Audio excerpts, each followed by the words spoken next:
Chapter 50, The Mercantile System.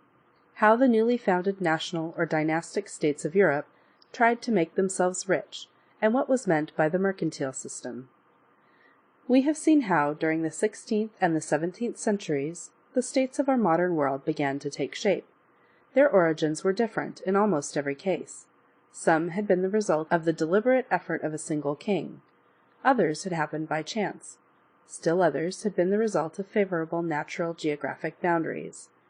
But once they had been founded, they had all of them tried to strengthen their internal administration and to exert the greatest possible influence upon foreign affairs. All this, of course, had cost a great deal of money. The medieval state, with its lack of centralized power, did not depend upon a rich treasury. The king got his revenues from the crown domains, and his civil service paid for itself.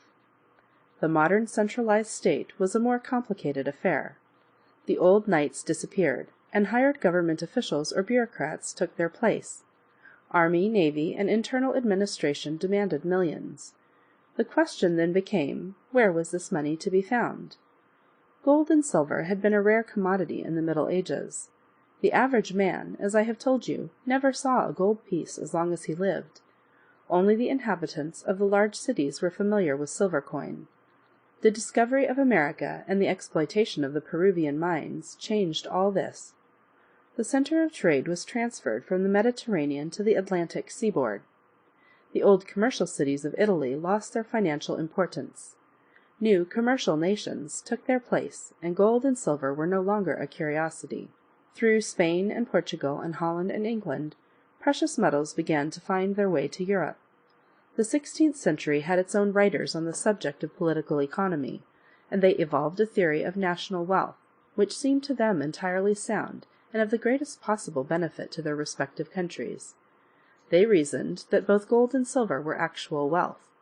Therefore, they believed that the country with the largest supply of actual cash in the vaults of its treasury and its banks was, at the same time, the richest country. And since money meant armies, it followed that the richest country was also the most powerful and could rule the rest of the world. Here you see a picture of a map that shows the voyage of the Pilgrims from England to the New World. We call this system the mercantile system, and it was accepted with the same unquestioning faith with which the early Christians believed in miracles, and many of the present-day American businessmen believe in the tariff. In practice, the mercantile system worked out as follows.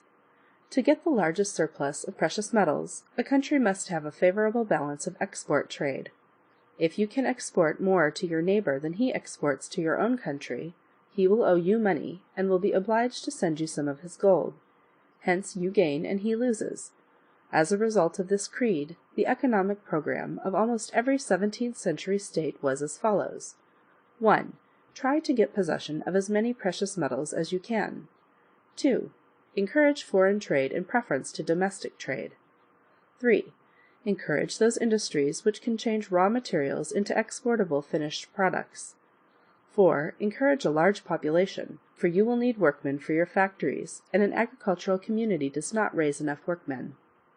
5. Let the state watch this process and interfere whenever it is necessary to do so.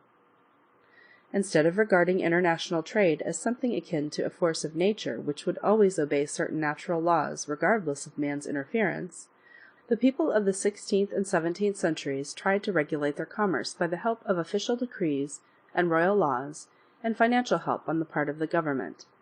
In the 16th century, Charles V adopted this mercantile system, which was then something entirely new, and introduced it into his many possessions. Elizabeth of England flattered him by her imitation. The Bourbons, especially King Louis XIV, were fanatical adherents of this doctrine, and Colbert, his great minister of finance, became the prophet of mercantilism to whom all Europe looked for guidance. The entire foreign policy of Cromwell was a practical application of the mercantile system. It was invariably directed against the rich rival Republic of Holland, for the Dutch shippers, as the common carriers of the merchandise of Europe, had certain leanings toward free trade, and therefore had to be destroyed at all costs. Here you see a picture of how Europe conquered the world, showing in black all the countries around the world that were conquered by Europe. It will be easily understood how such a system must affect the colonies. A colony under the mercantile system became merely a reservoir of gold and silver and spices, which was to be tapped for the benefit of the home country.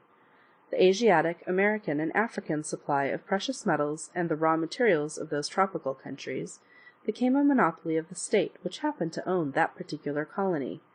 No outsider was ever allowed within the precincts, and no native was permitted to trade with a merchant whose ship flew a foreign flag.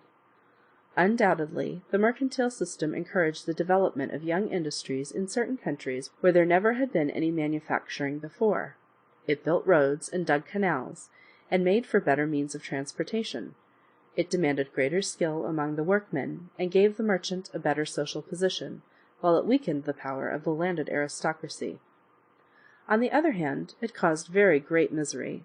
It made the natives in the colonies the victims of a most shameless exploitation. It exposed the citizens of the home country to an even more terrible fate. It helped in a great measure to turn every land into an armed camp, and divided the world into little bits of territory, each working for its own direct benefit, while striving at all times to destroy the power of its neighbors and get hold of their treasures. It laid so much stress upon the importance of owning wealth that being rich came to be regarded as the sole virtue of the average citizen. Economic systems come and go, like the fashions in surgery and in the clothes of women, and during the 19th century the mercantile system was discarded in favor of a system of free and open competition. At least, so I have been told. Here you see a picture of a ship upon the ocean with the sun setting in the background, and it's called Sea Power. End of Chapter 50,